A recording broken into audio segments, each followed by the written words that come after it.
I just think we're a bit like Ronan O'Gara here, we're a revolving door. Not a popular joke in Cork, no. I know, I like grudge. This next one is called Past Life, because I do think about past lives, you know.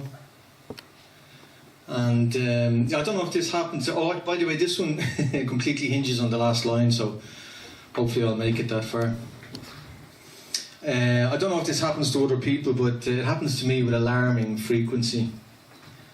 Complete and utter strangers often come up to me, looking for directions usually. It's almost always in the street. I see them coming before they see me. I can sixth sense the question even before they say, "Excuse me." Sometimes in cars they pull up alongside.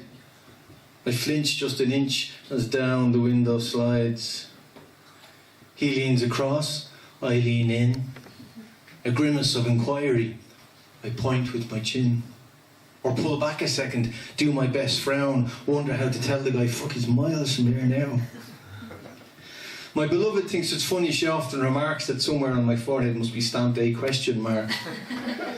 Because it's not just at home, this happens overseas.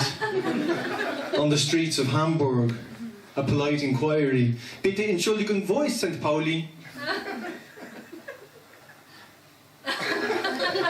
There must be something in my face, or the way I carry myself, my gait, that's irresistible to those who find themselves astray on minor roads, hunched and swearing at the wheel, at the co-pilot in the passenger seat.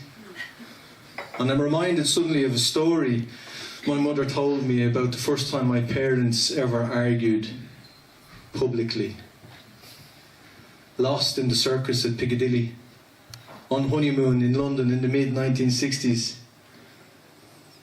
And Dad wouldn't stop to ask for assistance, to admit he was adrift on the underground system. But they must have had someone, right? Eventually. Wouldn't it be gas if that someone turned out to be me? Thanks.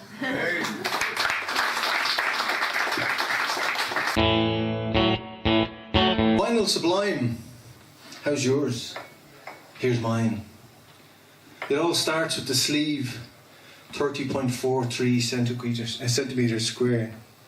You hold it and stare at the picture, the photo, the cartoon illustration. The sleeve notes and track list arouse anticipation of the opening bars of the opening tune. But first, I must take you back to a room. It was dark, it was seedy, a musical womb, 2 flights of step above Grafton Street. You'd flick all morning through racks of LPs till you come across something. I'll take it. It's mine. The Wall by Pink Floyd. Only $2.99. Then it's back home on the bus and round to my mates with my latest purchase. No time to waste. You slip the disc from his paper sleeve, study the label like a favourite theme. Island, Atlantic, Polydor, EMI, CBS, Vertigo.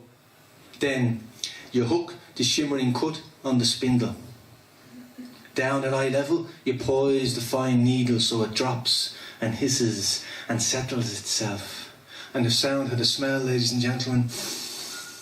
It's freshly baked bread. Riffs and percussion, keyboards and drums, guitar notes that wobble and a voice full of sun. And you're sitting on the floor, nodding your head. Indelibly stamped. Incredibly stoned. Though neither beer nor jelly roll. Just a kid, after all. A youth.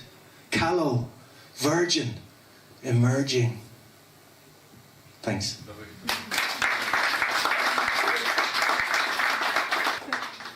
This is called Bagga Chips.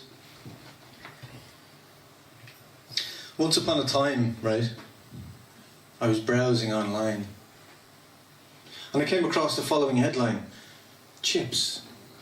What do you put on yours? It was accompanied by a map of these septic aisles, colour-coded to describe what we choose to sprinkle on our fries.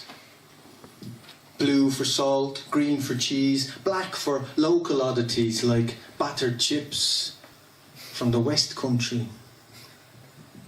It got me to thinking about identity, about the role of the potato in Irish history, because truly I ask you, who were we before we embraced the sacred prati? that knobbly soil dweller, swelling with vigour, popular in Peru, where they use it to make stew. Well, who knew? I'm an Incan after all. How about you?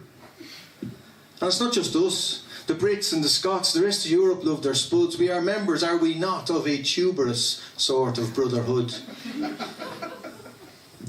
And I know that monks and other crazy bastards lived off seal and oats out beyond the rocky blaskets, but that's so long ago now.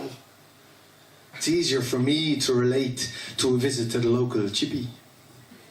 The scalding cauldron of boiling oil, the white paper bags, the trays of foil, the stainless steel fluorescent lit under which the inscrutable chipper sits a basket of raw spuds to sizzle and spit. Ah, the humble chip. And yes, the Italians, and yes, the French, but we cherish chips to such an extent that we invented crisps. Which brings me back to my original point, a map of these islands by condiment. To wit, what do you put upon your chips?